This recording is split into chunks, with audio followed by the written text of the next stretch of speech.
some offerings.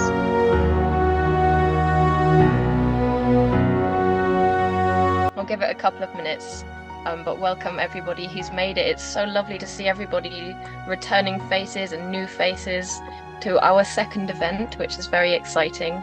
I always get such a thrill about the fact that this is a live event rather than my pre-recorded event. So it's really, really exciting to know that there are real human beings all sharing this space together. Really? Yeah, yeah. Oh, well, welcome everybody. We've had slower sign-ups in the last, oh, I say that, 2 people are entering. We'll say that again.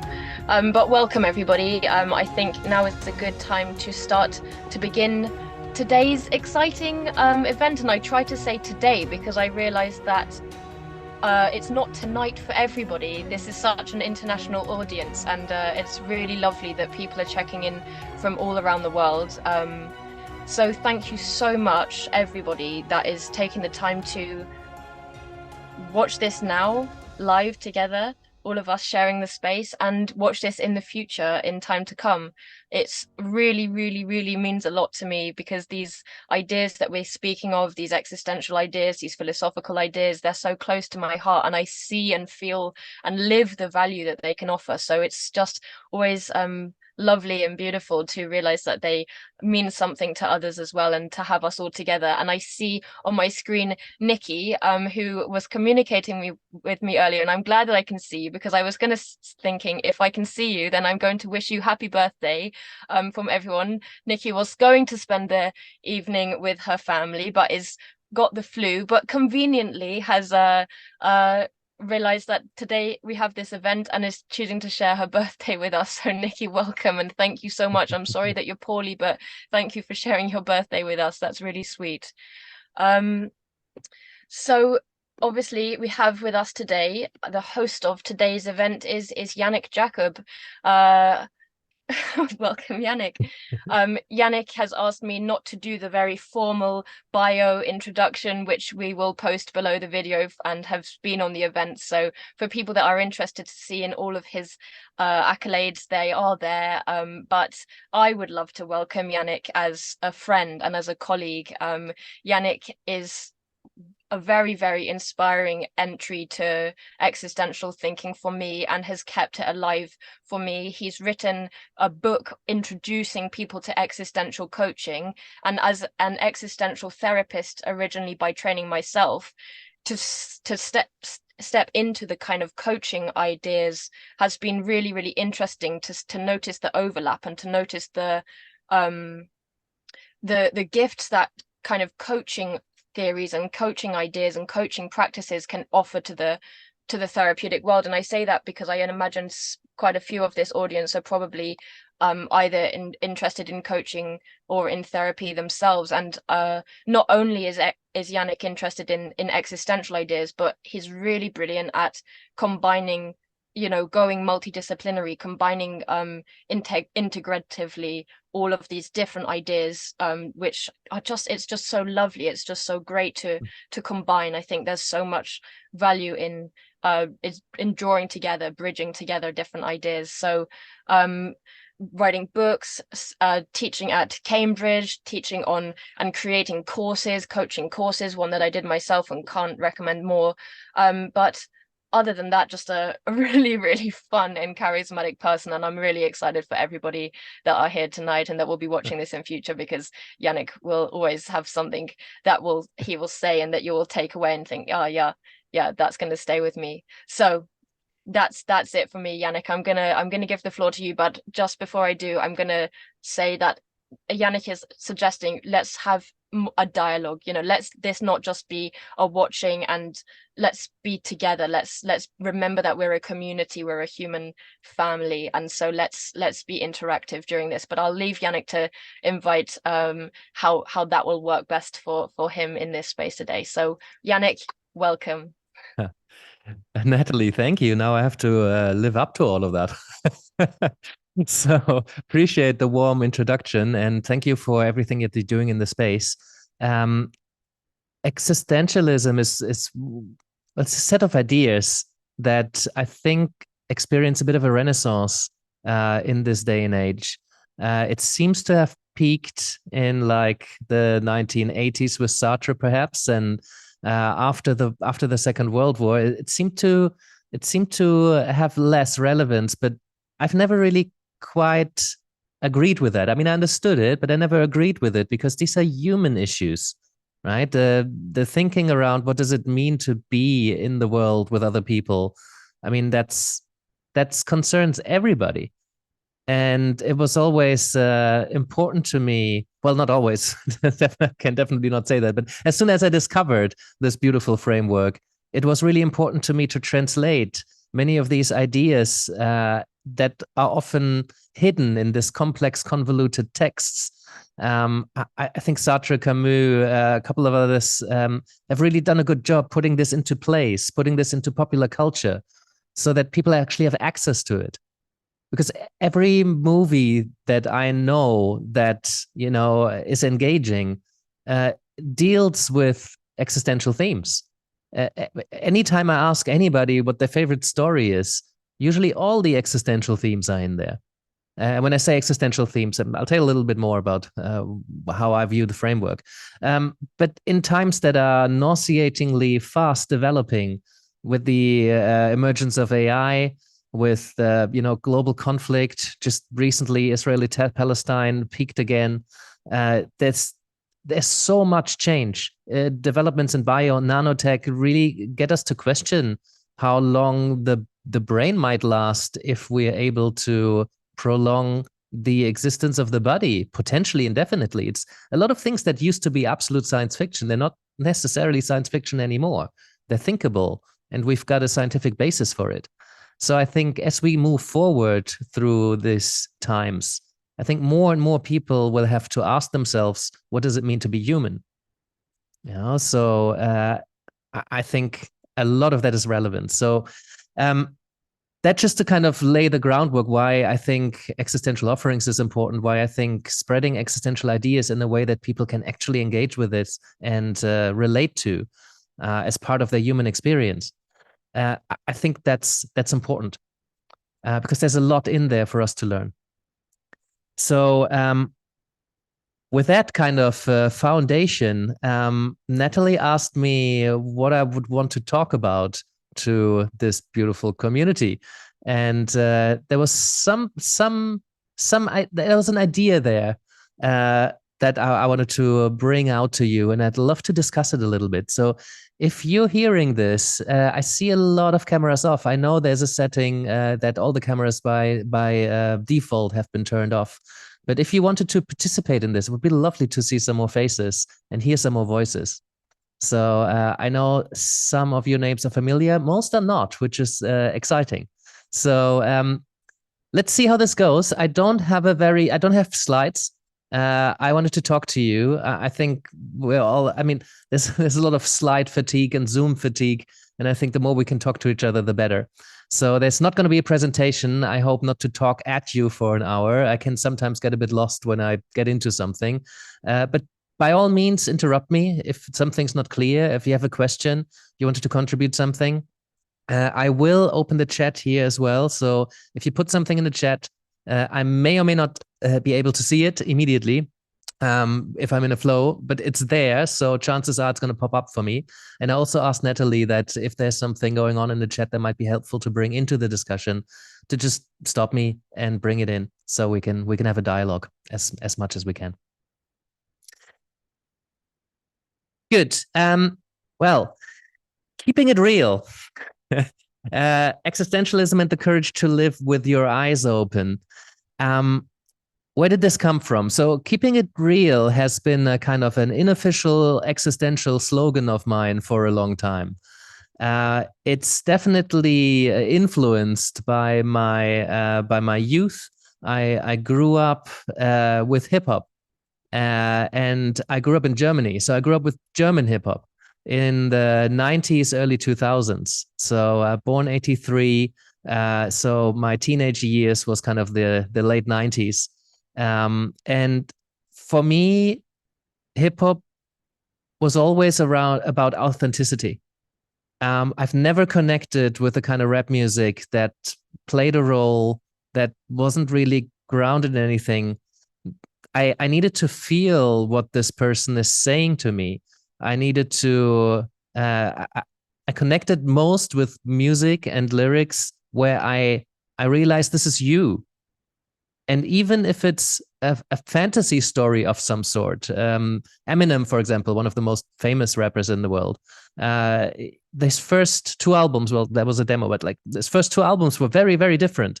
The first one was him living out the fantasies that were in his head. The second one was very personal and very much grounded in what he's actually experiencing in the world. But what's living in his head is still something that he's experiencing in the world. So with that, it kind of opened something up. Even if somebody's telling you about a fantasy of theirs, it's compelling in its authenticity because it's real in that person's head.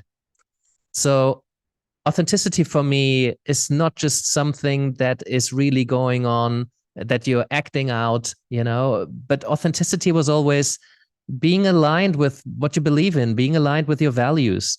There's something in there around showing up as you are with your thoughts and your feelings, but also with your behavior and how you are in the world. So authenticity is a big theme there. Keeping it real, many rappers have been using that term. It's one of those terms that can quickly lose its meaning when it's being used too often, or maybe so for me it was always stay true to what's going on for yourself. And the existentialists have definitely encouraged us to show up like we are, to have the courage to look at who we really are. Who are you? Who am I? Is one of those big existential questions that, it doesn't have one answer. Who are you has so many facets of how we could start to answer it. It's a fascinating one. Often when I coach people and I meet them for the first time, I just ask them, so who are you? And it's super interesting to see who's got an answer to that, or who might immediately land in despair at trying to figure out what an answer to that might sound like. Where do I even start? So I invite you to just take a moment. What would your response be if somebody were to ask you, who are you? And you wanted to give an authentic response? Is that a bullet list of values? Is that religious beliefs, spiritual beliefs? Is that labels around what you do for a living? Maybe you're a parent or a sister or a son? No, is it a political attitude, or is it, what is it? Could you not even begin to start answering that? And yet it's such a central question, because most of the things that we do are based on who we are. I often tell coaching students, who you are is how you coach. But I think it goes well beyond coaching. Who you are is how you do anything, really. In Zen philosophy, there's this saying that the way you do anything is the way you do everything. And I really like that. So if we have a commitment to showing up authentically, regardless in what kind of context, then who you are is going to influence massively everything that you do. So for that kind of exploration of who am I, if we want to do that in an authentic way, then we need to keep it real, right? So what does keeping it real actually mean? And I'd love to check in with you on that. When you hear keeping it real, what is that about for you? And you could translate keeping it real to be yourself or be authentic, or you can take it in any other way. So I'm curious what's in the room. So feel free to put something in the chat. Feel free to just say it out loud. In relation to others, therefore asking who I am separate to my environment. I'm just reading Elizabeth's comment here. It's not really answerable. Yeah, because we're always in relation, right? So When you say that, Yannick, it makes me think of the impact of culture, because when I spent some time in Belize, I the most noticeable thing, which, and I've tried to take it away, it's it's difficult to, because then you're infused in the Western culture where I'm living, is we hi, who are you, is so much about those labels of what we do. It's like that's just been morphed into who are you becomes what do you do. And it was completely different when I spent time in Belize. I spent months with these people and I had no idea what their job was, but I learned the essence of them because it was about the presence, about the being. And in contrast, I feel like it's about the status or the label or what that means in a lot of cultures. And there's almost this judgment just naturally coming out for people. But it's interesting. I love that you've brought this up into my thoughts again. Yeah. Mm. I think Yeah. Christina's got her hand up as well. Yeah. Yes, yes, I see that. Go on, Christina. Hi there. Yeah, so at the moment, keeping it real is all about me showing up and kind of presenting who I am at a given point in time in the world. I've Mm-hmm. kind of acknowledged that I'm messy. I can be messy, but that's human. So I've kind of gone through the spectrum of being an introvert, and now I'm now more vocal. So keeping it real, it's just based on whatever part of my journey that I'm on, that I'm being courageous to just kind of let it all be out there and Mm-hmm. deal with whatever comes. Yeah, so it changes and fluctuates, right? Who we are, depending on the context we're in, or the people that we're around, or just how we choose to show up, and what part of us needs to show up. Now, keeping it real at work, somebody said, "Oh, just be yourself, just be authentic," and I'm not sure if everybody should be. What does it mean to be authentic at work? Now, maybe don't bring your whole self to work. you know that might be quite distracting, or it might just not work, or it might just be very inappropriate. But like how you show up at work is going to be different than how you show up at home, for most people, most of the time. Peter, go ahead. Thanks, Yannick. Nice to see you. Yeah, thank you. Keeping it real. And I mean, just to touch on the point you made earlier in your presentation about being in the world.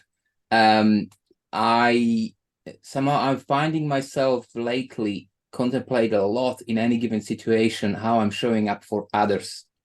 Mm-hmm. So it's less to do with making sure that my own authenticity comes through, and it's more about how am I meant to show up for the others depending on what is it that they may need at any given moment from me.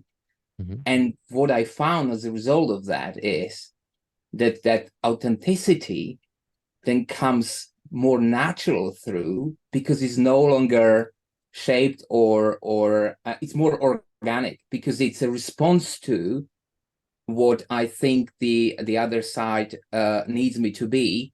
And at that point, I no longer have capacity to tailor it to whatever it is. It just comes very natural. It becomes a very organic response to the situation. Mm-hmm. So I've learned that by focusing on others and how I connect with others, I bring a little bit more of myself to life than I would have done in the past. Mm-hmm. Does that make sense? Yeah. Yeah, we're intricately linked with other people. We're social animals. At the same time, we also experience this existential isolation, right? Nobody can really get what it's like to be us, regardless of how many songs we sing and poetry we write, or how many decades we're married. But we're always in relation to other people. We can't get away from them, right? Sartre said, hell is other people, because they remind us of our otherness. But at the same time, we can only know ourselves through others. So only True. By how they respond to us, or what kind of feedback we're getting, or just by other people being other, can we develop our own identity. And that's beautiful, but it's also a hell. So one of the big existential paradoxes. but I feel like I have grown most out of this type of approach. And I know Yeah, that too. Do you wanted to say something? It's two of us here, so I'm just in the I can background. see that. Sorry, Yeah, hey. I'm here as I am, very comfortable. I just want to say that I think for me it's about being courageous in whatever I do. If I cook a new meal for my family and I never done it, I just give a go. I'm experimental, so I think it's about courage, certain humility and humanity. And I think we kind of, when we do that, when we become acquainted with ourselves, we become much more transparent with others. We need to know ourselves. So I think it's lots of about, I'm maybe kind of on the opposite end. I am focusing on how I am within, so I can be transparent with others and bring myself into a world in the best form and shape every day. It's not perfect. I'm not looking for perfection. It's impossible. But I think it's quite, I would say I look for generosity in human interactions, and I give a lot. And I just want to point out about you bringing yourself into a workplace, authentic within the authentic sphere. I think it's about negotiating that the right amount of authenticity, so we do not become kind of a overstepping whatever we do, whatever we bring into a space. So that's me, and I'm passionate. I think I bring passion into my life. And that's important to me. Yeah, that does shine through. Yeah, most of the time, I would say. Cooking is such a good example to illustrate this, right? By the way, I see you, Chris. When my wife is Mexican and I'm German, we're living in Germany now. When she shops, she shops differently to how I would shop for food, right? So I don't know. It's something that I moved back to Germany about a year ago, and there's some. I mean, you get really good bread here again, right? So I mean, it's the German Abendbrot, German dinner is often bread and like some salami or ham or and when my wife goes shopping as she authentically, naturally would, if she's keeping it real, she's buying a very different ingredients. So when you cook for a group of people from a different culture, what do you cook, right? Are you cooking an authentic meal and maybe it just wouldn't gel? Maybe it's too spicy so that they could actually enjoy it. To what extent do we adjust to the environment that we're in? And then there's this fitting in can become risky, because if I were to show up fully authentic in the framework, authenticity, not as Peter described it, but like just focusing on me, who am I? What are my values? What are my beliefs? Without the context of the interplay with other people, then I would show up differently. Yeah, you could say that I'm keeping it real and I'm just showing up like I would. But if we forget about other people or the interplay of that, it might get tricky. And we can very authentically adjust to the context that we're in.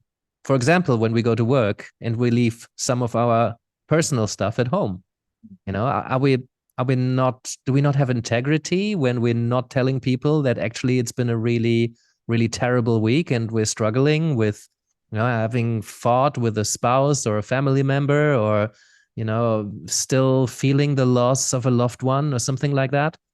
Maybe it doesn't matter to people in the workplace. Maybe it does, but often I think we need to navigate this challenge of how much am I showing up like I feel, and to what extent am I adjusting to my environment? Chris, you got your hand up, and there's a couple of comments in the chat I just wanted to pick up on. Go ahead, Chris. Yeah, I put my hand down because I had a slow internet connection. So if that impacts, like if I cut out, just say, shut up and go away. I might rephrase really that a little. Appreciate it. It's interesting that you ended up where you did, because I've kind of been thinking the same thing. And one thing that I've been experimenting with is being authentic without kind of having that overpowering, like bringing, if I'm sad today, how do I show up in a space and not bring that sadness and be overwhelming? And so you mentioned rap music, and it's really interesting to like try and find creative ways of bringing your authenticity into a situation. Like you also mentioned poetry or something, or you talked about cooking a meal and you really like spicy food. So how do you be authentic? Well, instead of forcing that spiciness on everybody else that's going to be eating that meal, taking one element and saying, I'm going to bring spice into this meal in one part of it or one element. And that can be an expression of who I am. And, you know, in the larger context here, bringing the spiciness of yourself into an environment or a conversation, saying, I'm going to bring that into this one part and let that be the part that represents this part of me, and still being authentic there without it being overpowering in the entire environment or the entire meal, so to speak. Yeah, I love that. I love that idea. Yeah. Yeah, there's something about showing up. I'm not sure if transparent is the right word, but like that example of like, well, if I feel sad and I show up to a meeting, do I just pretend that I'm okay so that we can get on with it? Or can I actually acknowledge that I'm not, you know, feeling super good and then still get on with it? And then I think it takes a certain level of, I'm not sure what to call that, from the people who are with you, that they're not derailed by you saying that, you know, actually I've seen better days, but, you know, let's focus on work. So that kind of in coaching, we call that contracting in some ways, right? We're just kind of showing up like we are, but that doesn't mean that everybody needs to be sad with us. It doesn't mean that I want your pity or you making me feel better. You know, I'm just acknowledging how I feel. And I run a lot of supervision groups, for example, do a lot of group work. And we always check in the beginning, right? What's present for you as you're tuning into this is kind of my standard question that comes in many variations. What I invite people to do is just kind of checking in and allowing us to acknowledge what's going on inside of me right now. And we don't need to talk about that necessarily. You know, often we don't. We're just kind of acknowledging what's present, and then we do what we came here to do. It just allows other people to recognize that, you know, if somebody's maybe a bit more quiet today, it's probably got something to do with what's present for them and what's going on for them. And it's not created in the space, and I need to worry about, oh, you know, this person's not interested in what I have to say. No, they're just more quiet today because they said in the beginning that this is how they're showing up. Right? But in some groups, people can't really deal with that well. And I think it takes some affinity to psychology and having done some self-work that you can kind of compartmentalize. Oh, this person has a bad day. Some people just can't help but wanting to make that person feel better, when actually that's not what they're there for, and that's not really their role. So I think when we learn to have those kind of conversations, even when somebody does that, it's like, hey, I hear you and thank you so much, but you know, you don't need to do that. I'm okay. You know, I have my support network. It's just sometimes we have those kind of days. I don't need to fix this right now. So let's do what we came here to do. You know, but even saying something like that, it might land awkwardly. So I wish more people would have the capacity to just kind of hear how somebody is. And I think often that's why people don't share authentically. They're not keeping it real because of the response that they're getting from other people. You know, just, I better not say anything because then, you know, I save myself a lot of trouble or a lot of awkwardness. And I don't want to make other people feel awkward. You know, I spent 20 years in the UK. Nobody wants to make anybody feel awkward in any way, ideally. And that's why a lot of things are not being said. Yeah.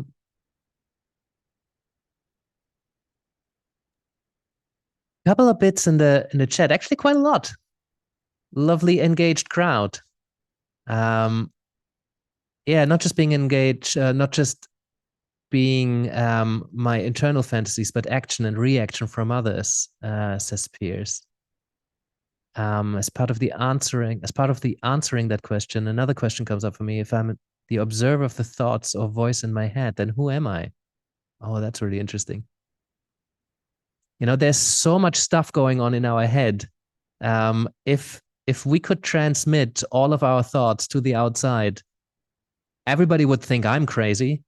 And I'm making an assumption that probably everybody would think you're crazy too, because there's a lot of stuff going on. So when we spend a lot of time listening in, it can be tricky to distinguish, what's me, what's an authentic thought, and what's just a thought event that is happening that I can observe.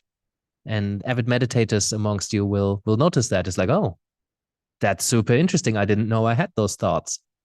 Freestyle rap can bring that out as well. When you improvise over music, you have to keep talking basically, and it's a sort of a form of free association. But yeah, often I've heard myself say things that I didn't know I was capable of saying. Those things, I'm like, oh, I didn't know I was thinking that. That is really interesting. One of my friends said, how am I supposed to know what I think before I hear what I say? When you reach that kind of state, then you're just kind of letting stuff out. That's not always helpful. Actually, having no filter can get you in lots of interesting, challenging social situations. So keeping it real does that mean not having any filter? I don't think so. Being authentic doesn't mean that you say everything that you think, or everything that you feel. But I think it's a sense of being connected with what's going on for you. But yeah, at that point, I want to pause because there's a lot in there, and I'm curious what you think about that. Sorry, I'm not keeping up with the chat. I feel if I read everything, then I might be quite distracted. So, Natalie, feel free to help me out if there's an interesting thing. Feel free to call on people if they wanted to come in.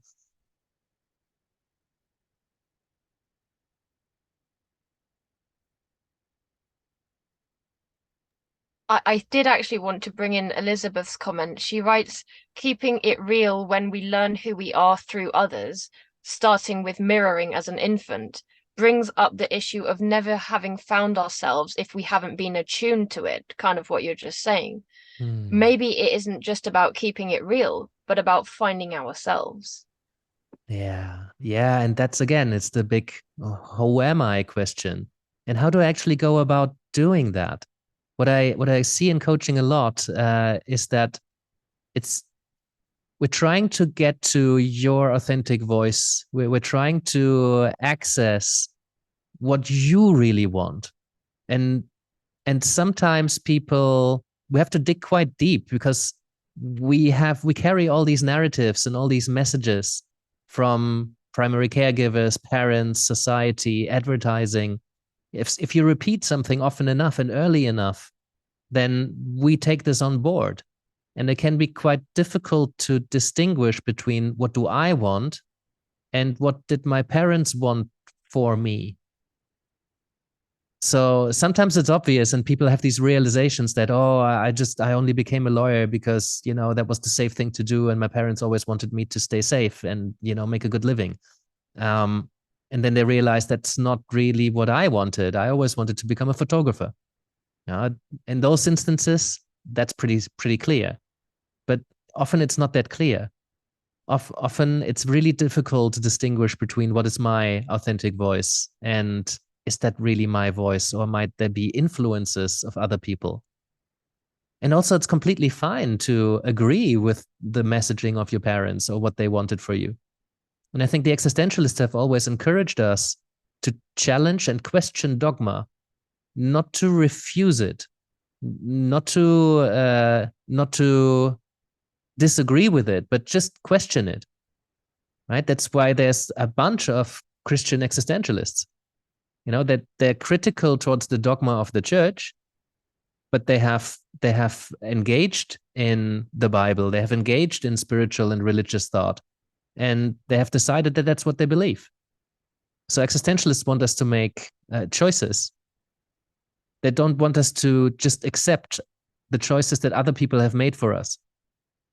And it can be difficult to decide which choices do I make that are really authentic and which choices have been influenced by some other forces. especially now that it's so that advertising got so sophisticated. That I mean, I really like Darren Brown, who's a UK illusionist, magician, psychologist, entertainer, probably has many labels. But he did a whole bunch of segments and shows about perception without awareness. So in his shows, he has you make decisions that you think are your decisions, but he's actually orchestrated that. He sent this lady into was it? I always want to say Hershey's, Hamleys. There's a like 3, 4, 5-story toy shop in central London, and he sends this woman in and says, "Pick any toy. I'm going to show you around a little bit, and then you can have as much time as you want to just pick any toy. Just pick one toy." And he already knew what she was going to pick because he had orchestrated this whole building where everything was just screaming giraffe, but screaming under the threshold of perception. So what seemed like random letters would spell giraffe, or he would throw the word giraffe into his speech patterns, but he would say something else. There would be giraffe patterns everywhere, but so subtle that you wouldn't be consciously aware of it. So then he asked her, and I remember he goes through this whole thing where it's like, oh, just picture the thing. And then he asks her questions and he's just picture it in your mind. That's all bullshit. None of that mattered. He knew exactly what she was picking. And I remember he asked her, was this your free will? Was this your choice? Nobody influenced you to make any choice in any way. She said, no, that's what I chose. And it's not what she chose. It's what he chose for her to choose. And that's scary. Because it's not an authentic choice, is it? Whole elections have been influenced by Facebook advertising. I wonder what it does when all the imagery that rides around on buses that we don't consciously recognize. But you see a Rolex on a man in a suit surrounded by women in bikinis, and that sends a message, even if you don't properly look at it. Somewhere in our heads, there's like, oh, that's what success looks like. And that's just a super stereotypical one, right? But there's so much of it. What does it mean to be a good parent? And all these voices that have influenced this view. So it can be really tricky to find out what is authentic and what is really me. And then we're always in relation to other people, so that further complicates it. It's tricky. Heidegger wrote around how we can really, somebody in the comments, I think picked that up as well, can only really move in and out of authentic states. Can not really become authentic and then stay authentic. Christina, you got your hand up. Yeah, I was just, when you mentioned in terms about being authentic, it doesn't necessarily mean sharing all of who you are at a given point in time. And you mentioned in kind of relation to community. I think I've kind of realized throughout the pandemic and like the couple of years that have passed, the whole question about, your belonging and identity in a specific community. And that kind of quest for the belonging within that social space definitely has a major impact on what you initially consider to be your authentic self. Yeah. But if you, like you say, you're transitioning between states, where if you kind of silence the bigger noise of the community or whatever you're trying to belong with, and Maya Angelou says about trying to belong to yourself and kind of focusing on your values, I think it's only when you get to that state, you kind of understand what authenticity is to you. And you mentioned about like Eminem as an artist and his authenticity and kind of the messiness of all of his work. Like I could never do that, but I aspire to do that. And I think that's what we see in true artists. We consider that to be real and authentic because it's raw, to kind of lay everything on the line for the entire world to see in your music as an art. And kind of, Eminem did that, DMX did that. And, so I'm agreeing with you. Authenticity kind of has you're reserving some of what is there internally. But in terms of what I kind of aspire to is that kind of courageousness that I consider the true artists have, where they lay everything on the line, and that vulnerability. Yeah, and these transitions, these cultural transitions happen all the time. And this doesn't necessarily mean you move from one end of the world to the other, and all of a sudden everything is different. You could move down the hall into a different classroom or into a different department in the same organization, and the culture is different. That means, people behave differently. There's different social norms. There's different social rules. There's different agreements, different dress codes, perhaps, different ways of speaking, even if it's the same language. So whenever we transition into otherness, then this becomes an important question. Well, what does it mean now to keep it real? Am I just not going to change anything and just show up as I've always shown up? I mean, we've already established we're always in relation to other people. So in some way, we need to find our way into this. We need to kind of, and some of these will clash. And sometimes it's quite aligned. So how do we navigate showing up authentically? Right? Like, just for example, what we talked about in contracting, just acknowledging like, that's not how I've done things before. But I'm willing to engage with it, give it a try, see how it works, share some feedback. And then hopefully the other part of the people, the group that we're moving into will appreciate that, we are being authentic here and we're trying to integrate. Right. And this integration piece, I think last time, Natalie, we did an event like this. I talked about integration. Also in relation to hip hop, actually, it's interesting. The existential offerings brings my musicality out. Integrity has always been a high value of mine. If I say I'm going to do something, it's very important to me that I do that, because that's my word, right? And integration has always been a theme in my life. That's bringing different things together to a meaningful whole. So whenever we move into a different cultural context or a different group, then there is an integration process that needs to take place. Whenever we experience something significant in our lives, whether that's, some adversity or an ecstatic moment, we need to integrate these into how we move forward. If we don't, chances are we kind of slip into inauthenticity. If I experience a major health threat, and I'm showing up exactly how I did before, then something's off. Something's not quite integrated. Something's not quite authentic. And I think a huge insight into that comes through our bodies. My modus operandi is very cognitive. I'm still struggling in some ways to connect to my body, but like I've done a lot of work, right? I can really tune into it. It doesn't come naturally to me, but I can really tune into it. And when I start listening to what's going on in my body, I often hear signs that something's not quite right. And the body is usually much more unfiltered than the brain is.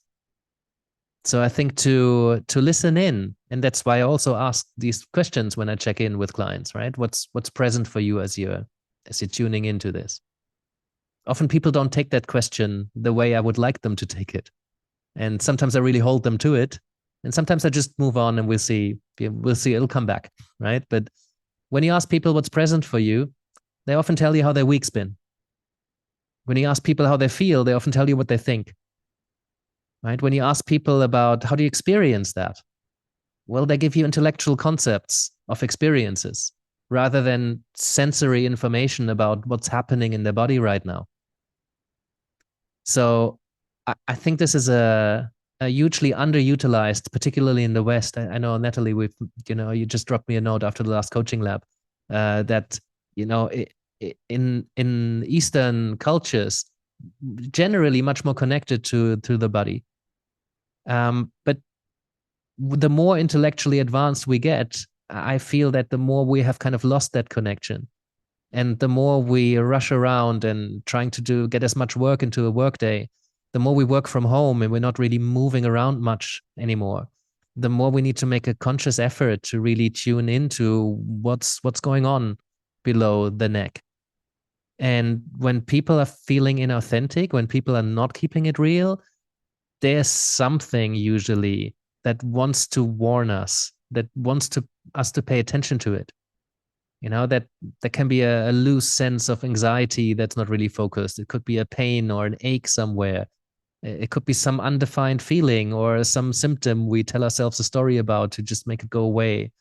Maybe we just take some medicine and make it go away. And there are some symptoms that need to just go away because, they're not actually helpful. But I think a lot of the times when something's going on in our body, that's worth listening to. And that's why I think coaching and therapy, or sometimes just talking to a friend who can really listen and is really curious. These spaces are so important to invite us to just check in and see whether this ache or this pain or this anxiety or this whatever this is, and we can't quite put our finger on it. What does it have to teach us? And oftentimes I find when I explore these things with clients, that's something opens up. There were signs that something's not quite right and they're not living life that like they authentically would like to. They're not quite keeping it real. Nikki, birthday girl. I just thought it was quite funny because I've got the flu right now, which is obviously my body, and I'm just assuming it's because it's going round. But when this was first advertised, like 3 months ago or whenever it went up, I went, oh my goodness, I would love to go to this evening because I've just recently discovered this existentialism thing through coaching. I think I'm naturally have a very existential wiring. But I was like, oh, I'm not going to be able to go because I'm going to need to be with my family because it's my birthday. They will want to spend the evening with me. And my husband was like, you should do what you want to do on your birthday. And I'm like, yeah, I know I should. And then I'm in conflict because I'm like, my values are my family. So it's like, actually, I need to manage those tensions rather than it be one right or wrong thing. So I'm like in conflict of, I want to honor my family and be with my family. But then because I had the flu, my family didn't want to be with me. So I'm like, great, I can come here, which is brilliant because it's a win-win all round, isn't it? But and I did get to spend time with my kids this morning as well. So, it was fine and it all worked out really well in balance. But it's interesting you're talking about authenticity because if I didn't have the flu right now, I would probably be having dinner with my family. And that's kind of because of those tensions that are very contextual. That I'm constantly aware of, and I'm really grateful to my husband that he also knows me well enough to go do it, and encourages me. So I think having people around you who can encourage you is really important as well. Yeah, thank you, Nikki. I think you touched on something super important here, which is we have so many conflicting wants and needs. Existentialism is a philosophy of conflict and tension, really. All the existential givens are characterized by paradox. And if we have family values that want us to make our family happy and honor the connection and spend time with them, but we might also want to be in another place because that's also high in our value system. Maybe it's learning, maybe it's community, maybe it's whatever it is. We have all of these tensions.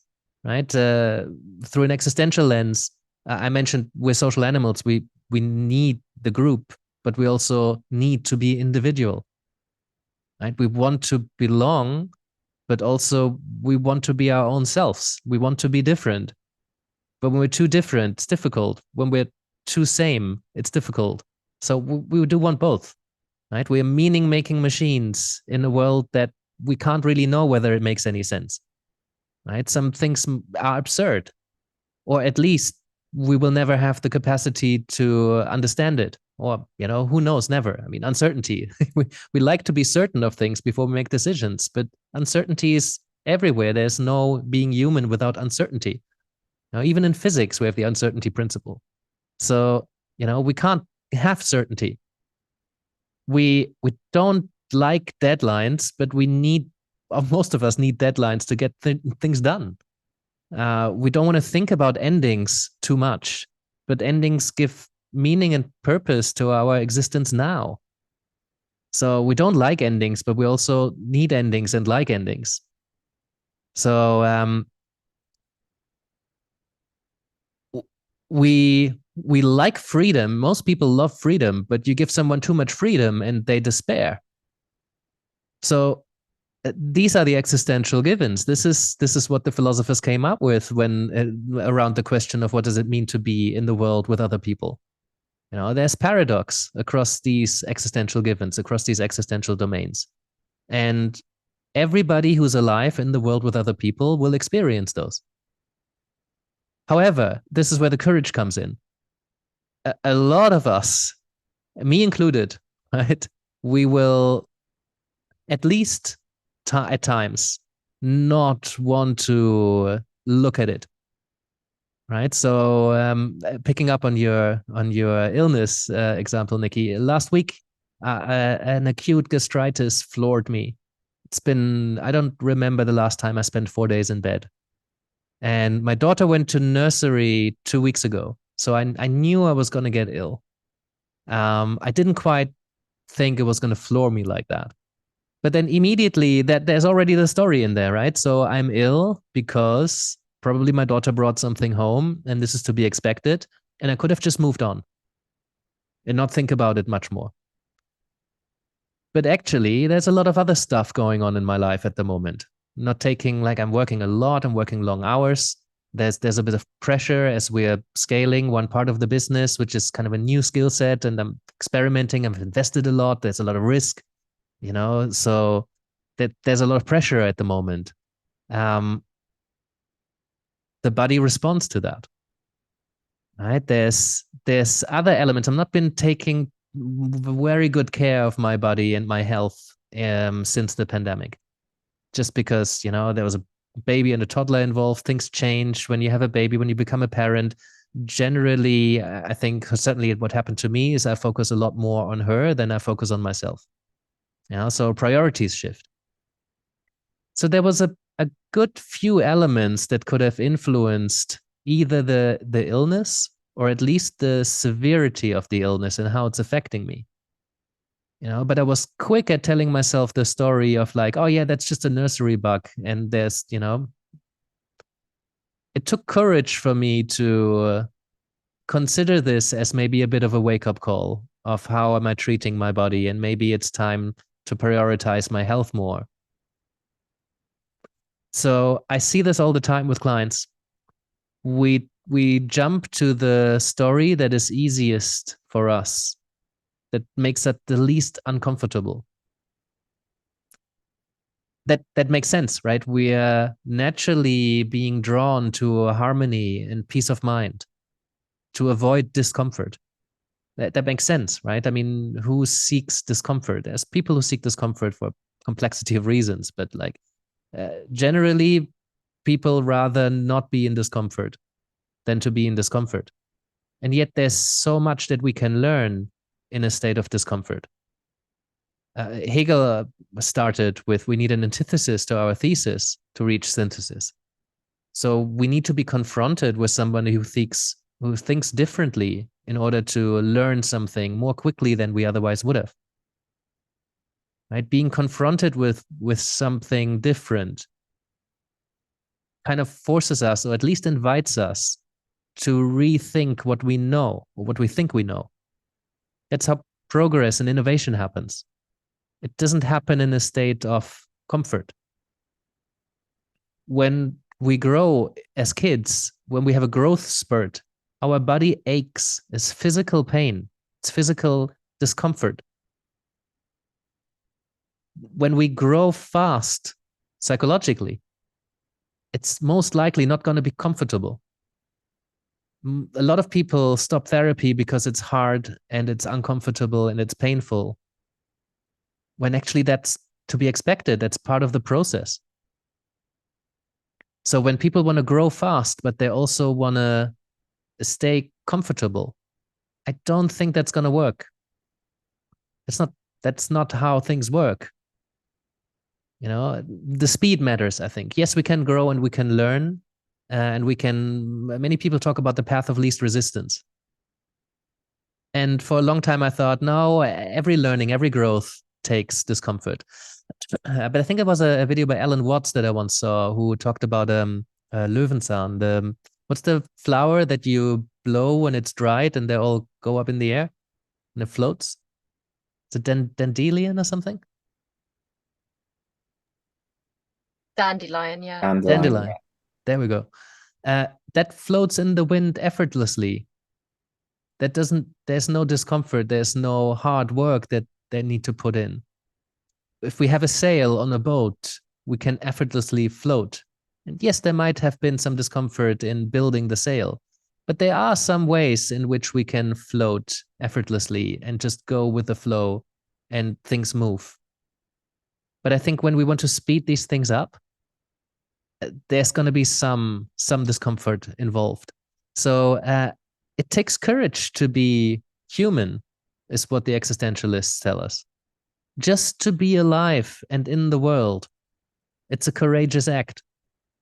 Right? To stay alive is a courageous act. And that's quite something. So I completely understand why when people are being faced with an illness or with a discomfort or with a different opinion or some event happening that causes discomfort, to just either distract themselves or find the easiest possible explanation or narrative to explain it away. I get it. So to look again, as an example, right? Somebody tells you that you've done a bad job at something. What do they know about? They're just an idiot, or maybe they're just jealous, or whatever other explanation you could come up with to discredit whatever their experience was of you or your work. It takes courage to consider it. Maybe I didn't do a good job. Maybe I don't know enough. Maybe I didn't give it my all. Maybe I did rush a bit. Maybe whatever there is to learn here. That's uncomfortable. In positive psychology, which is my other love, Carol Dweck talks about mindsets, growth and fixed mindsets. And one of the distinctions between them is that people who have a growth mindset, they will appreciate critical feedback from other people. They will see challenges and obstacles as an opportunity to grow. They will look at something that is uncomfortable and they will engage in it because they know it's going to help them grow and help them move forward. In order to be authentic, we need to be courageous, because as soon as we are authentic, we become vulnerable to some extent, right? Because we show people who we are. And I think that's why often people at work show up inauthentically, so to speak. There's a protection there. Because if people don't really know who I am, then I'm protected. Because if they criticize me, they only criticize what I want them to see. They don't criticize me because they don't know me. Right? So to keep it real, to show up authentically, to really show people who you are, to really show up as you, is a courageous act. Because now you're showing people who you are, and that can make yourself feel vulnerable. Some people take advantage of knowing who you are. And, I've shared a bunch of things with you today that could haunt me in some way, that you could potentially take advantage of in some way. I trust that you won't, and I trust that if you try to, are probably resilient enough for that not to faze me or to just own some of my vulnerabilities. But I'm also quite confident. I've also been privileged to have grown up in an environment where I haven't experienced major trauma, for example, where I've found a framework of who I am that I feel quite grounded in. So I'm sure you can shake me, but I'm more difficult to shake than perhaps many other people.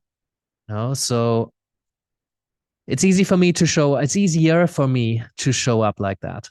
I understand if someone might feel a bit more fragile, they might not want to show people that. And also there's a lot of awful people. I don't think there's awful people, but there's people who do awful things. And there's people who take advantage of your vulnerabilities. in particularly in the corporate world, it happens all the time that, somebody shows up real and then they pay the price because somebody is gonna use it against them politically. So I get why people protect themselves. That's why I think spaces like, again, coaching and therapy are so valuable, because we can show up real. We can really explore that. We can show up authentic and voice thoughts that we have that we wouldn't tell other people because we don't want to make ourselves vulnerable. And we can do that in a safe environment and really explore what it's got to teach us.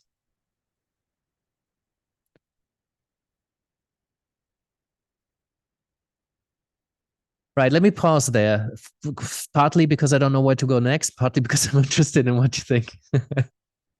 Peter, go ahead. I'm going to try and fill a little gap as you gather your next steps. Something that actually has been inspired, but some of you guys around. I mean, Christina mentioned some of these things. I think Graham wrote something interesting as well in the comments.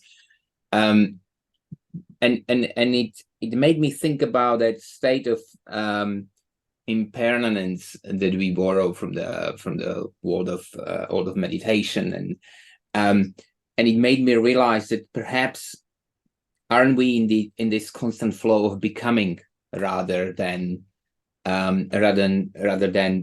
being someone in any given moment. And therefore, if you ask me, who are you?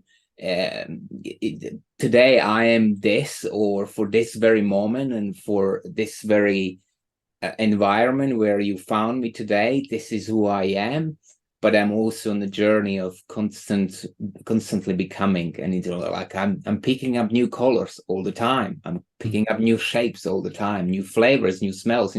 So I think I like the idea of becoming an impermanence, to show how the world, how we face in the world, the constant pendulum, and there everything is ups and down all the time, and therefore we cannot be static as person either, and therefore we do need to, with that flow, we do need to be prepared to take new shapes and respond to it. Yeah, who are you becoming? Today. And also what seems to be authentic today might seems false in upcoming days. So I think it's kind of I feel like authenticity is also about a personal evolution, how we attend to ourselves. What I find okay today might not be okay in a couple of weeks, as well as what is the burden of not being authentic. I'm quite concerned with that. And how do we attend to that difficulty when we start sheltering ourselves too much? So how we find that equilibrium is probably my question. And if it comes to authenticity and how we appear to be to ourselves and others, I guess. So it's quite difficult thing to be human. Yeah, and that begs the question, can we only be authentic if we know who we are? And given that we might be someone else today than we are tomorrow, depending on what's going to happen in the rest of the day, that can be tricky, right? And we know from positive psychology that, and I think we also know that intuitively, when we have a strong sense of identity, when we feel really grounded in a certain value or a set of values or beliefs, I always found myself a bit envious of people who have strong religious faith, because I always felt that they have something that they ground their existence in that seems to have a lot clearer answers. If we look into it a little bit more, it's not actually as clear, but like there's a framework that is shared by so many people, a sense of belonging, a place that you can go to in most cities, where you feel grounded, where you feel that is me, that is core to me. And it's not just something I pretend because I want that, but it's something I so authentically connect to. So I know it helps to have a strong sense of identity and a strong sense of who am I. It makes it much easier to make decisions as we go through life. makes it much easier to commit to a meaningful project in existential terms. You know, but it also has a dark side, right? Because these things change, and what happens if something happens and I now no longer have that? You know, the world can really crumble, and we find ourselves in this existential crisis. So having a sufficiently kind of grounded answer to who am I, but allowing ourselves to evolve on a daily basis. I think there's a really powerful combination in there. Because if we are just like, well, I don't know, today I'm this person, and in an hour I might be a different person, then tomorrow I might show up very differently. There's a beauty in the versatility, but it also comes with a set of challenges because it's less grounded. You know, it's more free, but more free is not necessarily better. The existentialists have told us. Yeah, Nikki. On that point, I've always said firm ideas held loosely, and it's that kind of like you've got these groundedness, but actually you don't cling on to them as your security. They just help you balance. That's not what I was going to say, though. I was going to say I was surprised to hear you say you haven't had like childhood traumas or some stuff happen in the past, because I've everybody does. yeah, or major, because I've always attributed my growth mindset and my talent to my childhood traumas and the fact that I've sort of come through them. And I was just curious to hear more about. You said you haven't, so how did you come to this place of existentialism? Yeah. You may have already discussed this in this community, so I'm new here, so apologize. Fair question. I'm always a bit careful with the term trauma, because it means so many different things to so many different people.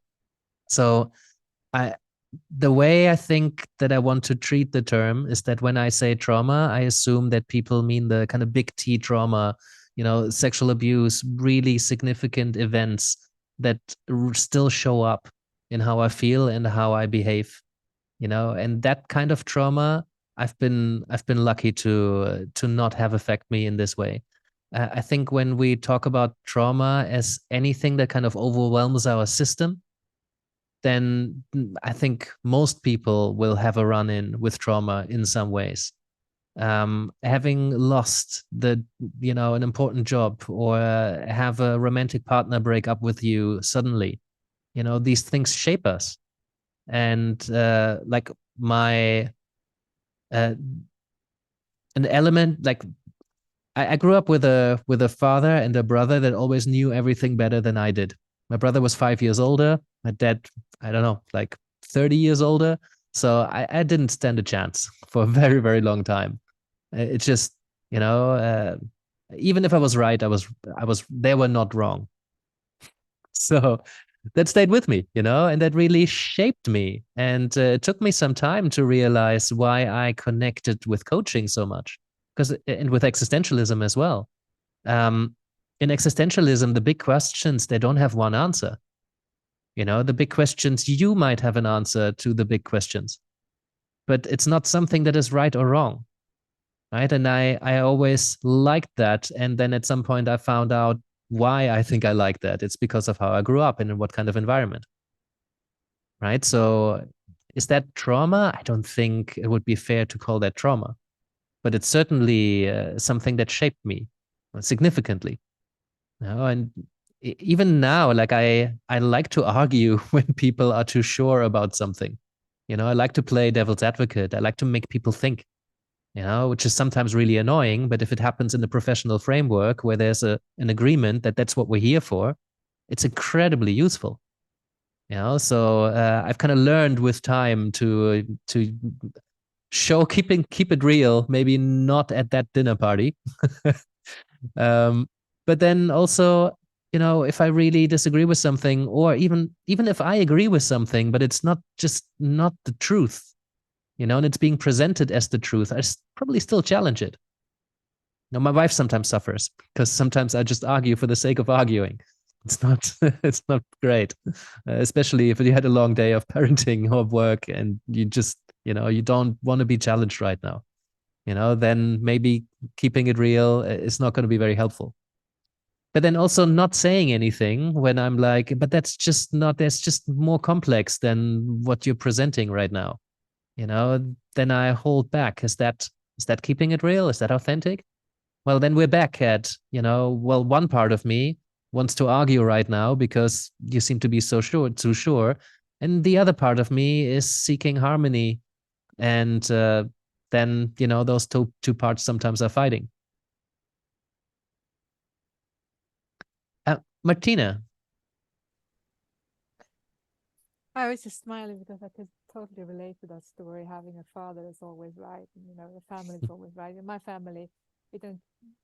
Our way of communicating is through debating.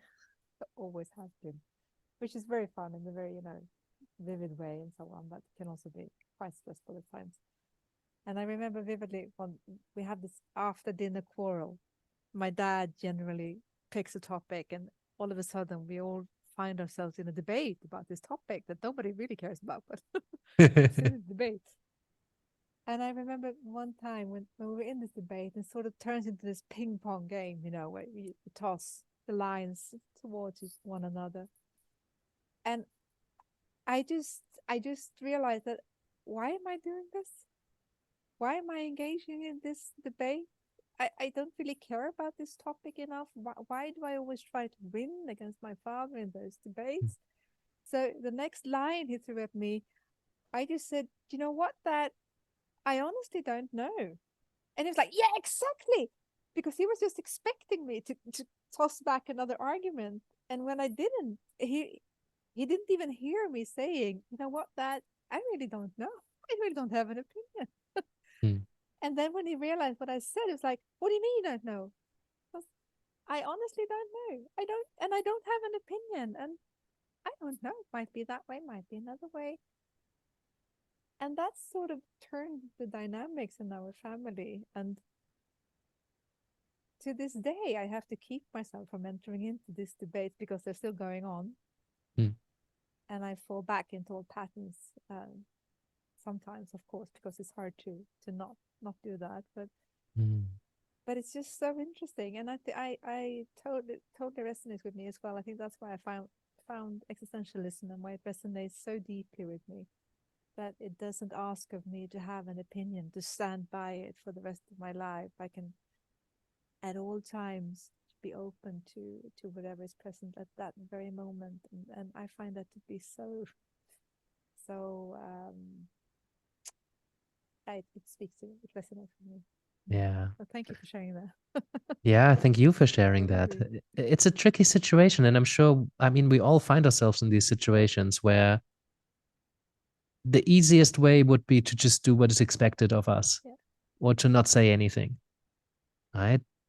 The more courageous thing, like, how do we show up authentic in this scenario, right? Well, if I don't want to debate, but also I don't want to stay silent, what do I say? Yeah.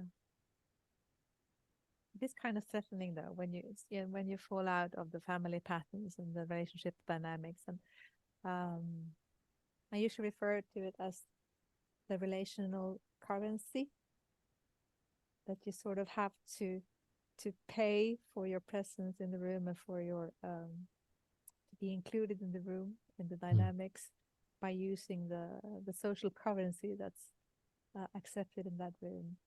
And for instance, not debating is using the wrong currency. What I do in coaching quite a lot when these situations happen is I'm just being transparent about what's happening inside of me right now. So for example, well, part of me really wants to debate the point. The other part of me just wants to shut up and let you do your thing and just remove myself from the situation. So I think I'm just gonna acknowledge that and bow out of the conversation if that's okay with you. That way you give voice to the tension inside. And in my experience, that lands really, really well with people, because you're not saying just something. You're not saying I'm nothing. You're saying something without saying something or saying nothing, right? I'm not saying I'm not going to answer your question. You're not just going to make an answer up, but you say, I'm hesitating to answer because part of me really does and part of me really doesn't. So you're not giving the answer, you're not responding, but in that response, it's an authentic expression of what's going on for you. And then I often find myself shoulder to shoulder with this other person, and we're connecting, and I'm not giving them what they want. I'm not doing what's expected, but I'm also not doing the opposite. I'm also not avoiding it. And I find it's quite an elegant way to deal with these kind of situations, to just be transparent about what's going on for you. And that there's a way to put this on the table that it doesn't sound weird and awkward to people. And this part of me wants this, part of me wants that is a wonderful way of expressing yourself, I think. Many of you might have heard of IFS, internal family systems, parts work. Richard Schwartz is the originator of that. There's many other forms of kind of multiplicity models. The idea is that we don't have one self, that we have a symphony of selves, that we have all these parts that make us, and that we have conflicting wants and needs. And that different parts have developed at different times in our lives. And some parts are protecting, some parts that are more vulnerable. The inner critic, or that we have a strong manager, or somebody who just like a part that gets stuff done and is very, very efficient. But actually, there's a lot more to us than just that.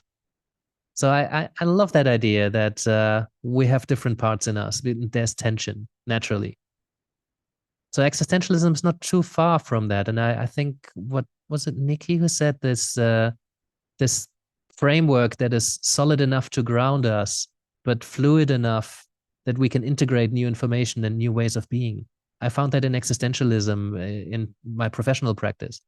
Right? When I found existentialism as a philosophical framework, I felt solid enough to ground my practice in, and yet fluid enough and open enough and flexible enough to bring in stuff from positive psychology or from cognitive behavioral, psychodynamic, gestalt, solution focused. There's all these little bits that I could use, but I could integrate them into an existential framework.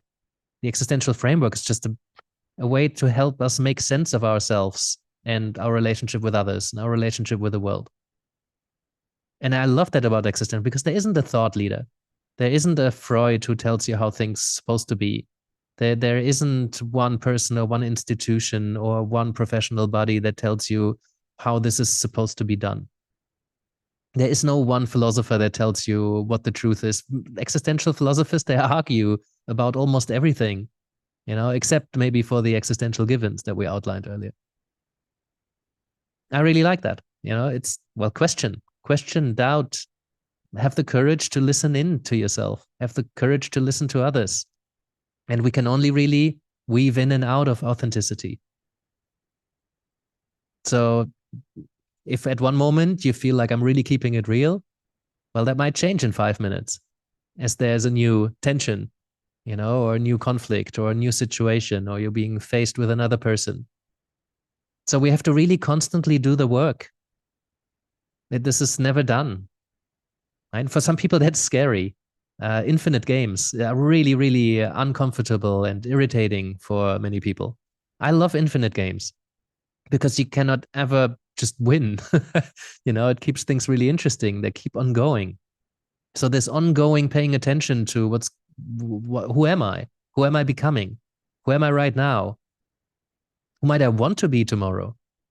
What kind of choices do I want to make? And, who does it make me if I decide to make a certain set of choices from now on? If I decide to just not lie anymore from now on, what kind of person does it make me?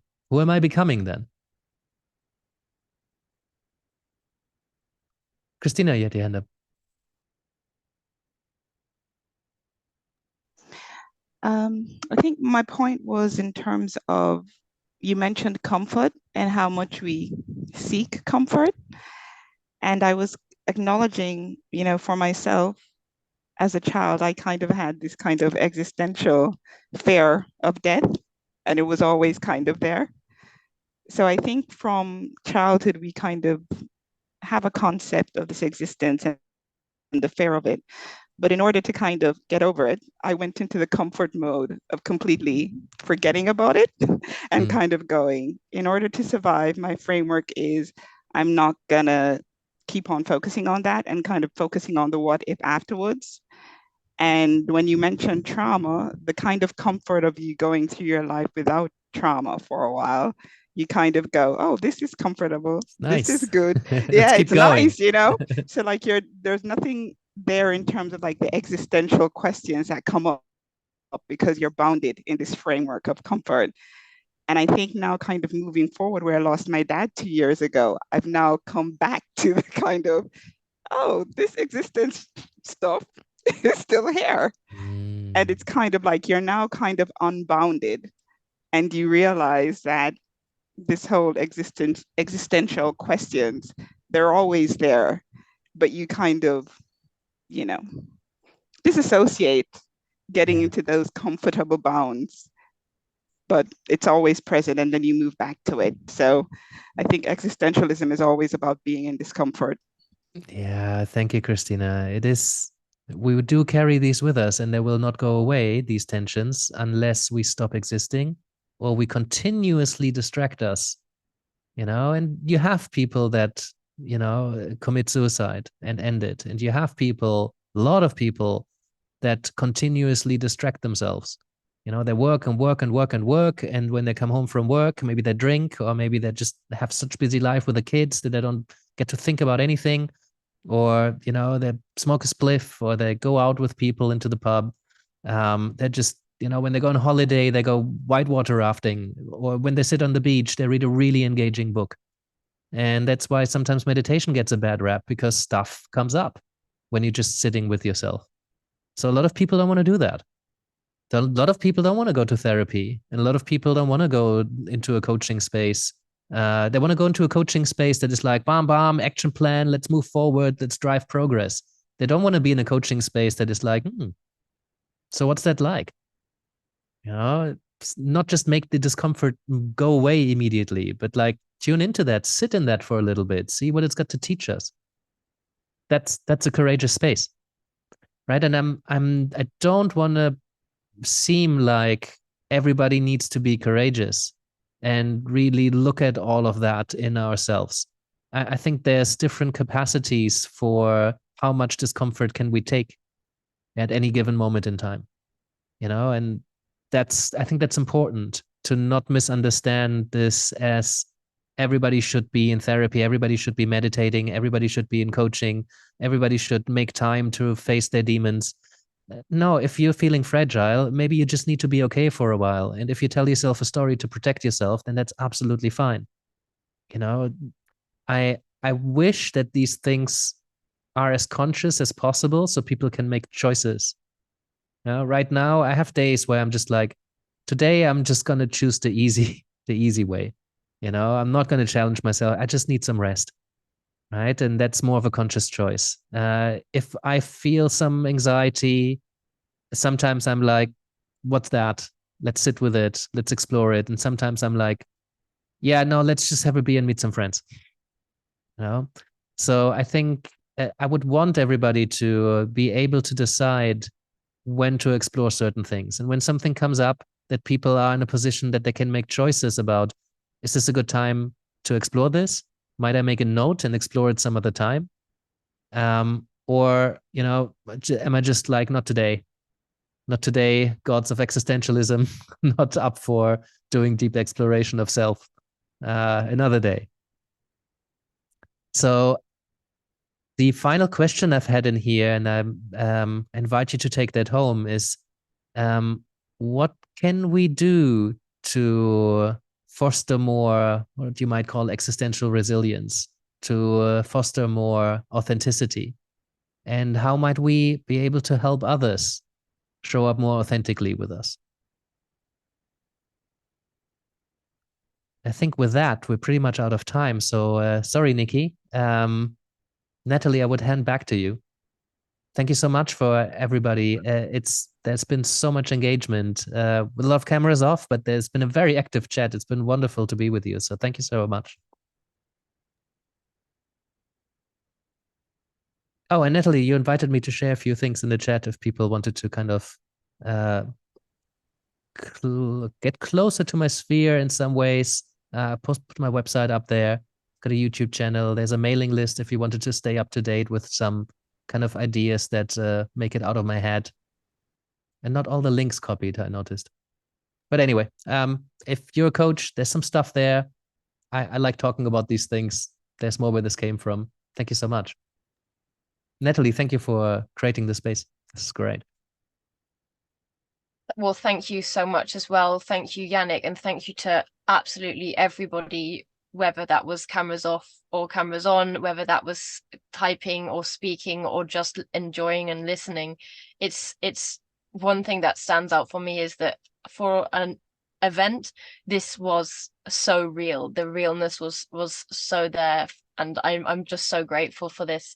I think in anyone that was there last week and anyone or month and anyone that will be there at the next event will, it's making me think that even these events are, you know, existentially uncertain. They're existentially authentic in themselves because they just represent the differentness about what a space can be used for and what people can bring out of others. And so, Yannick, I thank you for the contrast, and I thank you for the authentic and real way that you've shown up and have invited people to show up themselves and to question what that means. I'm really looking forward to everybody that gets to see this as it's shared later as well. And I just thank everybody that added to this this presentation that Yannick gave based on a few bullet points, but has used very well the space that we've shared by everybody coming together and keeping it real. Thank you so much. Good night, everybody. Good night. Or good day. Good morning. Yeah. Yeah. Bye. Take care. Goodbye. Thank you, Natalie. That was awesome. Thank you. Thanks, Peter. Bye, everyone. Bye. Thank you both. Bye, Christina.